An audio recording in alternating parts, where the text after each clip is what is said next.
So, good day, students, and welcome to the week 5 of our second quarter. And this week is also the last week for the year 2021.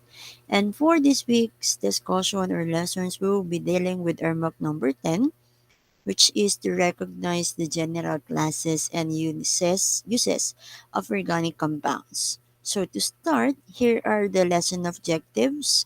So, at the end of the lesson, you were expected to differentiate molecular, empirical, and structural, both expanded and condensed formulas.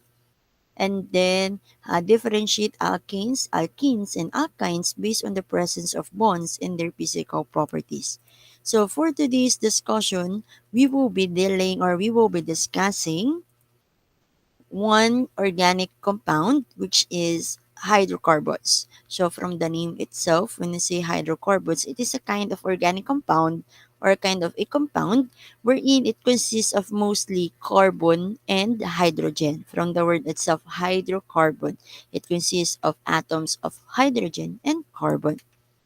So to further discuss these hydrocarbons, we should know some of the representations to show these hydrocarbons compound.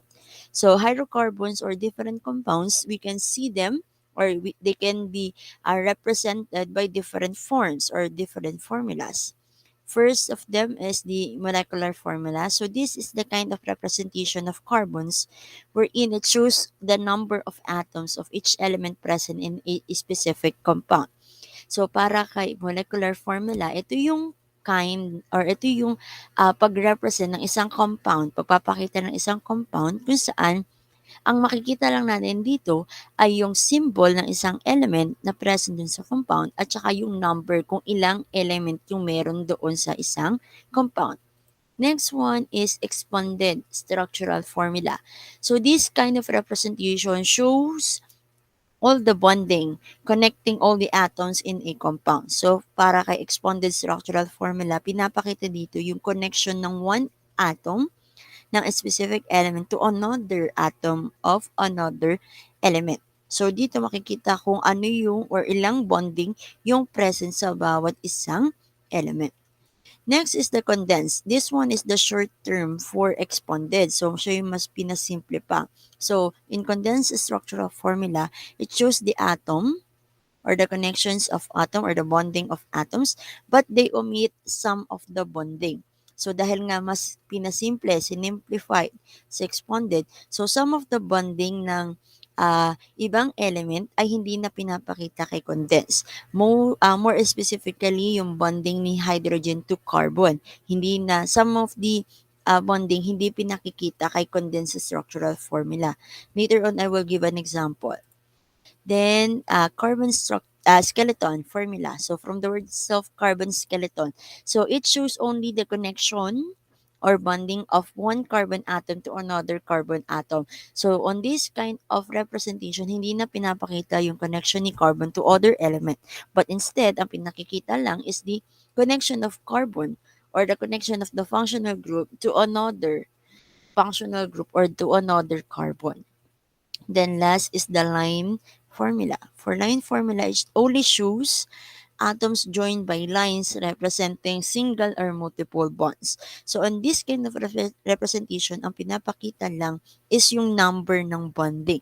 So, on this one, it doesn't show what are the elements present, but instead they only showing the number of bonding on that kind of compound. So I have here an examples for you to more understand this representation or different formulas to represent this compound, more specifically the hydrocarbons. So let's say we have this hydrocarbon called ethane. So ethane is an example of hydrocarbon. It is a natural gas used for heating and cooking fuels. Yeah. Now, for the molecular formula of ethene, it is just like here. So, sabi nga kanina, it only shows the symbol of an element present on a compound and the number of atoms of each element. So, for ethane, it is consists of a carbon and hydrogen. Kasi nga sabi natin kanina, it is an example of a hydrocarbon compound. So, ang compounds or elements na present kay ethane is carbon and hydrogen. Now, for molecular formula, it shows how many carbon and hydrogen present in an ethane. So for an ethene, it consists of 2 carbon and 6 hydrogen. So kay molecular formula, pinapakita lang niya is ilan si carbon at ilan si hydrogen or ilan yung mga elements na present doon sa compound. While for expanded structural formula, here is the more precise, more concrete representation of a compound wherein it shows how many bonding yung nagko-connect to one element to another element, but the arrangement is not that concrete or not that being specific, but instead they are only showing how many bonding and how it is being bonded to another element, paano sila nagko-connect to one another. So as you can see here, there are lines connecting one symbol of an element to another symbol, another element. So these lines represents the bonding of each element. Then for condensed, it shows the more simpler expanded structural formula wherein some of the bonding are omitted or being removed on this representation. So as you can see here, the bonding of hydrogen to carbon are not shown, but instead yung connection ng one carbon to another carbon is pinakikita dito. So as you can see here, yung connection ni carbon 1 kay carbon 2, yun lang ang nakita. But the connection of carbon 1 to another hydrogen atoms, hindi na pinakita kay condensed structural formula. Next one is the carbon skeleton formula. So in this one, it only shows the connection of one carbon to another carbon. So as you can see here, hindi na pinakita yung connection or yung allocation ni hydrogen here. But instead, ang pinakikita kay carbon skeleton formula is only the connection of one carbon to another carbon. Then next we have, or last we have is the line formula. Ayan, so this is the most simpler and abstract. I think it is the more abstract representation of a compound because it only shows a line representing that at each end of the line is merong carbon. Yan. So it is more abstract but more simply to do kind of representation. Another example we have, yan, the propane. So propane are used in welding torch fuel as a specialty fuel. So it is used in welding. Ayan, yung nagkakos ng sparks na yan are the propane and or propines. Now propines have a molecular formula of C3H4, which means it consists of 3 carbon atom and 4 hydrogen atom. Now, for expanded structural formula, it shows how the 3 carbon and 4 hydrogen is being bonded to one another. Ayan, so ganyan yung pinakikita kay expanded. Kay condensed, it's just like this one. So as you can see, some of the hydrogens or bonding of hydrogens hindi na pinakita kay condensed structural formula.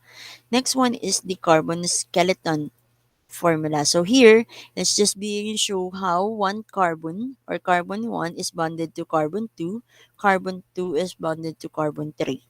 Then for line, ayan, it only shows the bonding ng bawat isang carbon. So for this one, sa one end, it represents the carbon 1.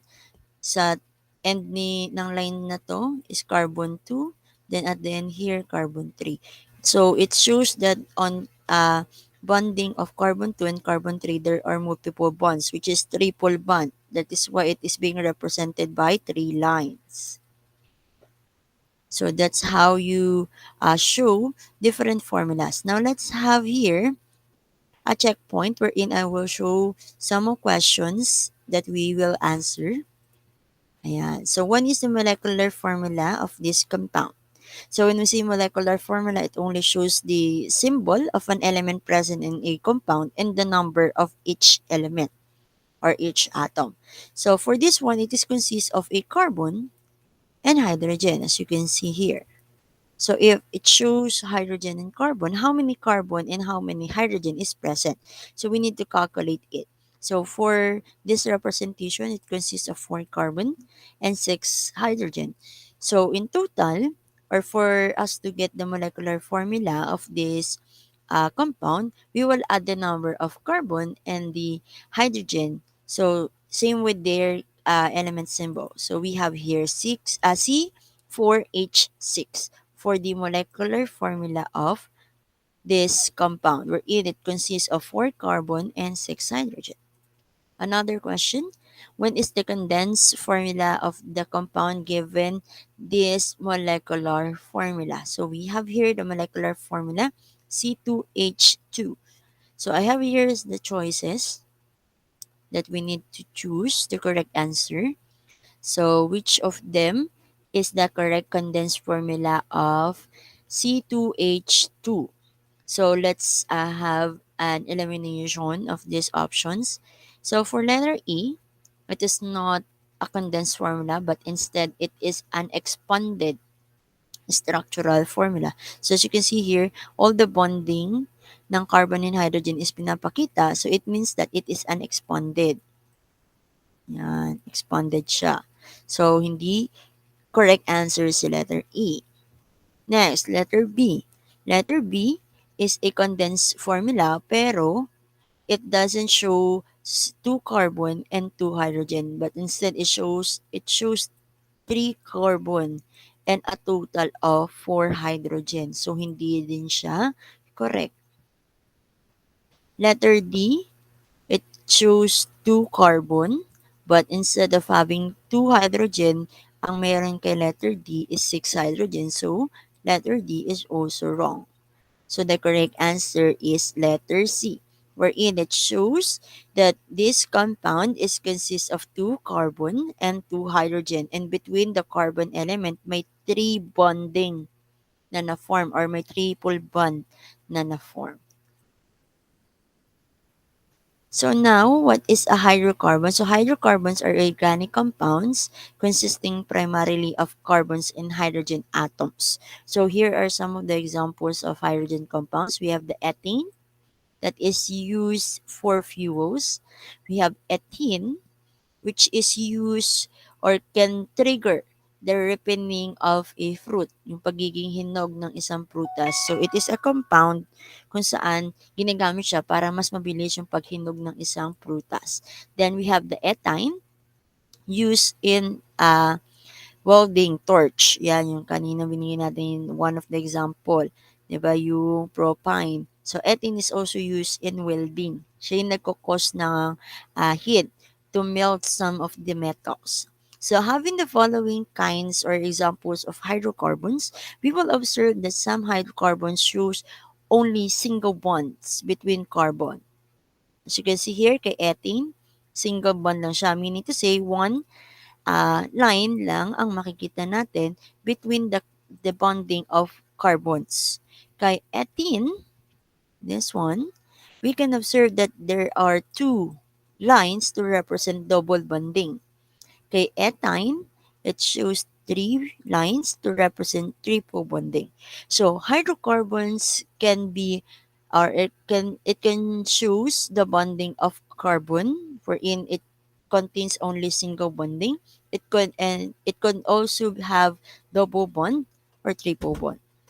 So hydrocarbons can be alkanes, alkenes, and alkynes, wherein different types or multiple number of bonding will be formed. So for alkynes, it is a hydrocarbon that contains single bond. For alkenes, it is a hydrocarbons that consist double bonds, while alkynes, it shows triple bonding. So to further discuss the following classifications of hydrocarbons, let's start with the alkane. Yan. So for alkene, it is a saturated compound also known as paraffins, a hydrocarbon that contains single bond. Yan. Example natin for alkenes are methane and ethane. So as you can see here, it consists of carbon and hydrogen atom.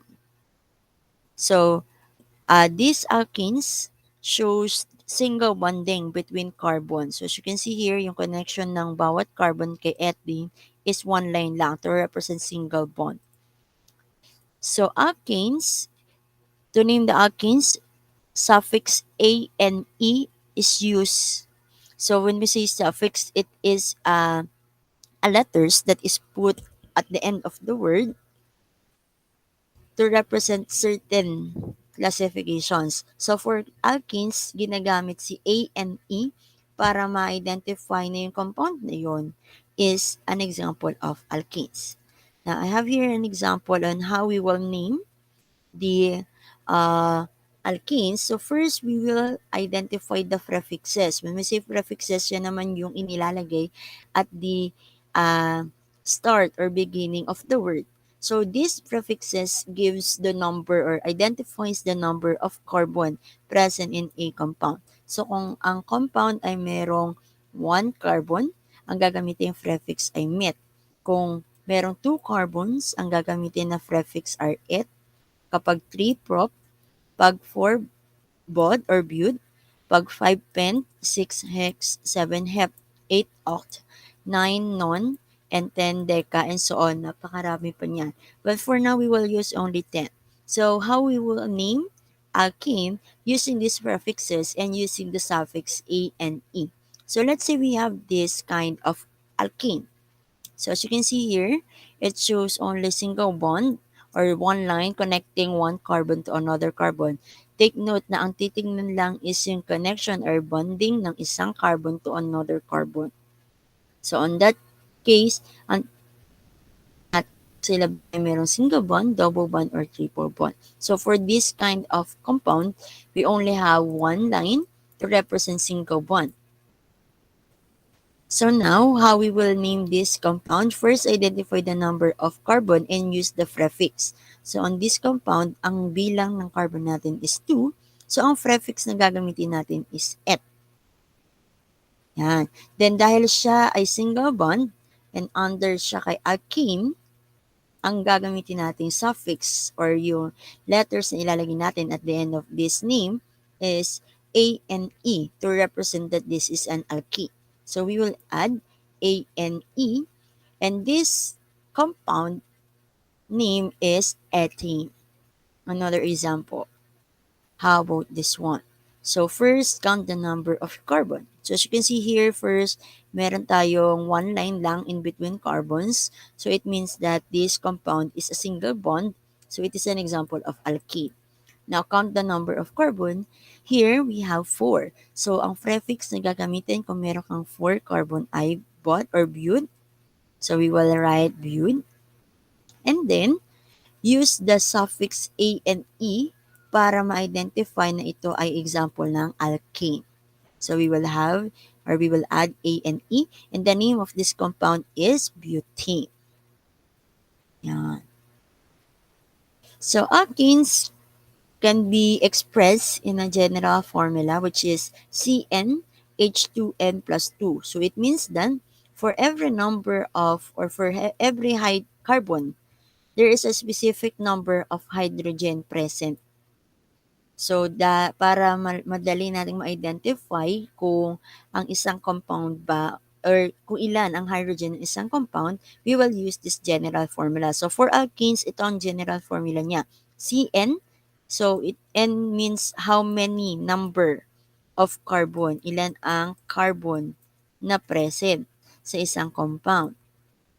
And then, we will calculate the number of hydrogen. So, paano siya? So, let's say for example, this one. Yan. So, on this compound, we have 3 carbon. So, to identify the number of hydrogen, we will use this formula or general formula wherein hydrogen is equals to 2 multiplied by the number of carbon plus 2. So, here we have 2 multiplied by the number of carbon which is 3 plus 2. So, 2 times 3, we have 6 plus 2, we will have a total of 8. So, for every 3 carbon in alkenes, meron tayong 8 hydrogen. So, we have 3 carbons and 8 hydrogen. So, the molecular formula of this compound is C3H8. So, as you can see here, sa tatlong carbon na to, merong 8 hydrogen. So, how we will name this compound? So first, identify the number of carbon. Here we have 3, and the prefix for 3 carbon is prop. Then add the suffix ane. So we will have prop plus the suffix ane. The name of this compound is propane. Another example. How about this one? So here we have 4 carbons. Now to identify the number of hydrogen, we will use this formula 2n, or 2 multiplied by the number of carbon plus 2.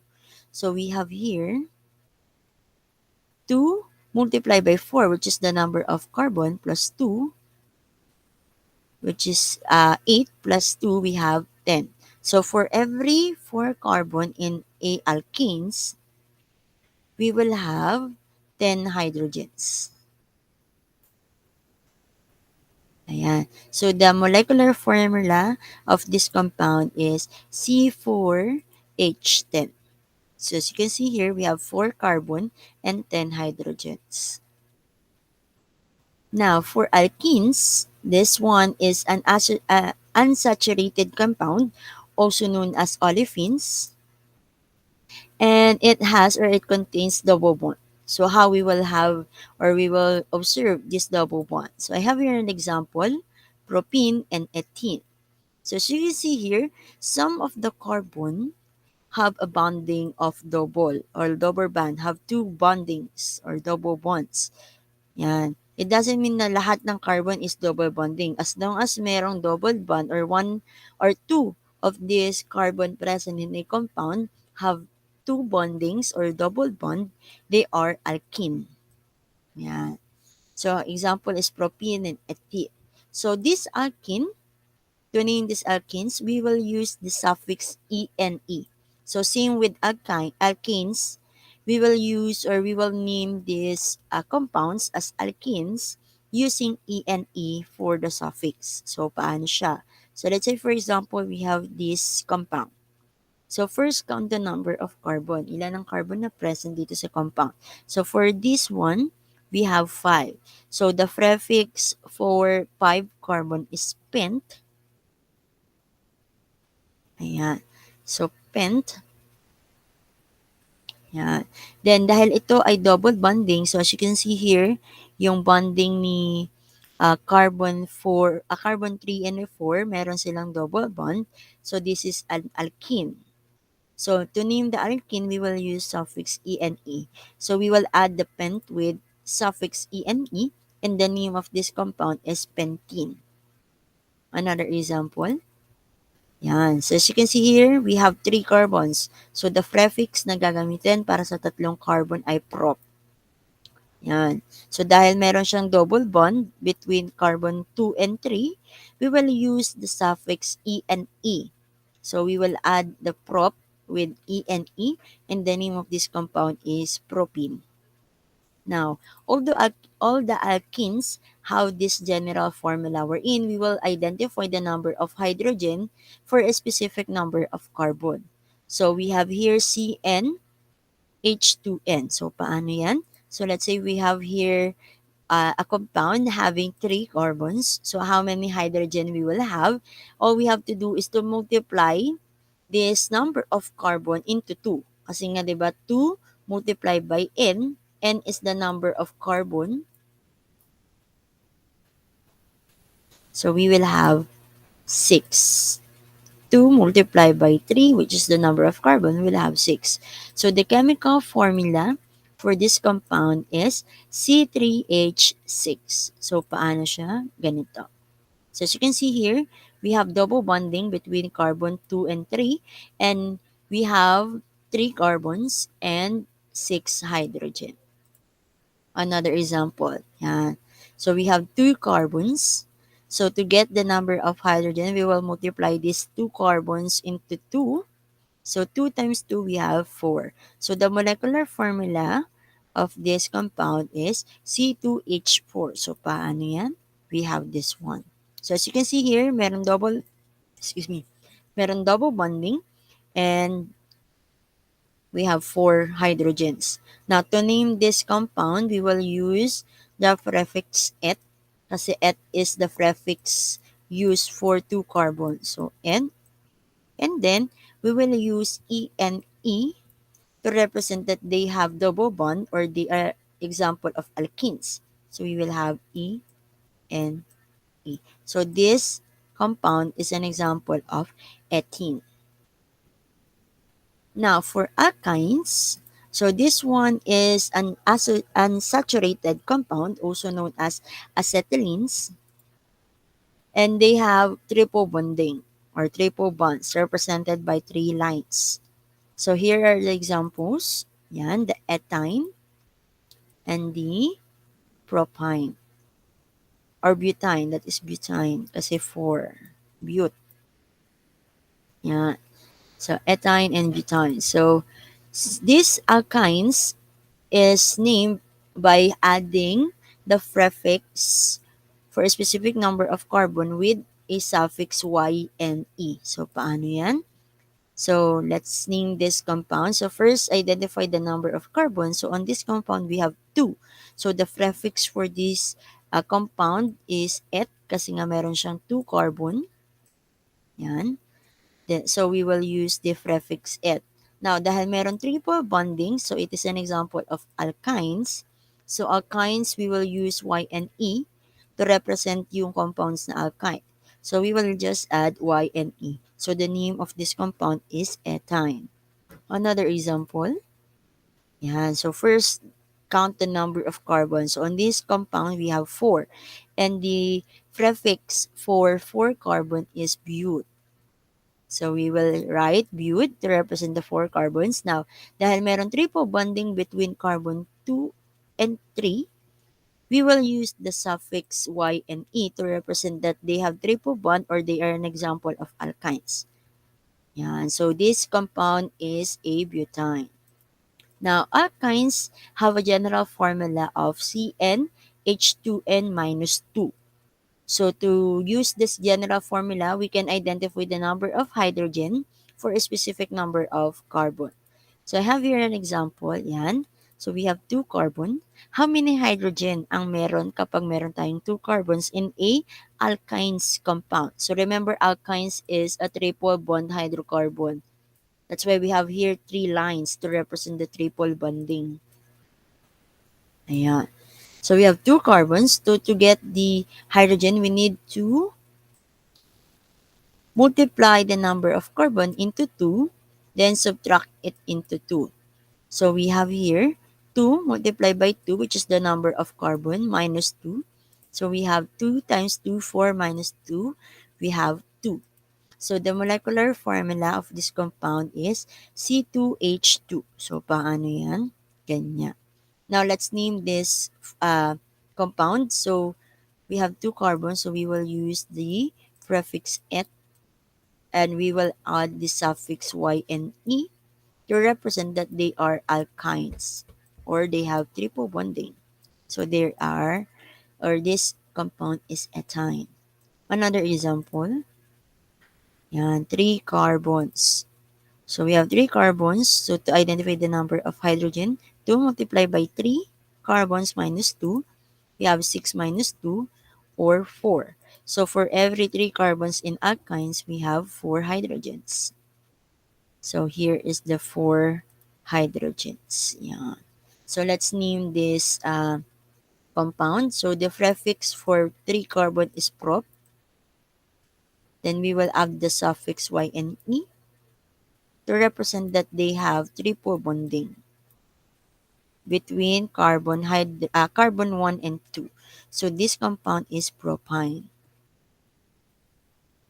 Now, let's have an activity. So, which carbon I am? Let's identify what carbon or hydrocarbon is this by identifying the number of bonding or the kind of bonding present on them. So, as you can see here, meron tayong double bond here. So, the double bond, the hydrocarbon that have or contains double bond is alkenes. Ayan, alkenes. So, which identify the given formula, what kind of representation is this one? So, this one is a condensed structural formula. So, as you can see here, hindi pinakita yung bonding ng mga hydrogen. So, this is a condensed structural formula. Next one. Ayan. So this is an alkyne. So as you can see here, merong three lines to represent the triple bonding. So this is an alkyne. Then what kind of representation or formula is this? The answer is line formula because it only shows lines. And between the end of each line, may mga carbon. Yan. So as you can see here, between carbon 2 and 3, may triple bonding. Next, we have this one. What kind of hydrocarbon is this? The answer is alkene. And this formula is a molecular formula wherein it only shows the number of elements in a compound. Now, paano nasabing alkenes siya? So, remember that kapag alkene or single bond, ang number of carbon nyo is or ang number ng hydrogen nyo is nakadepende sa number ng carbon, and we need to multiply the number of carbon into 2 plus 2. So here we have 6.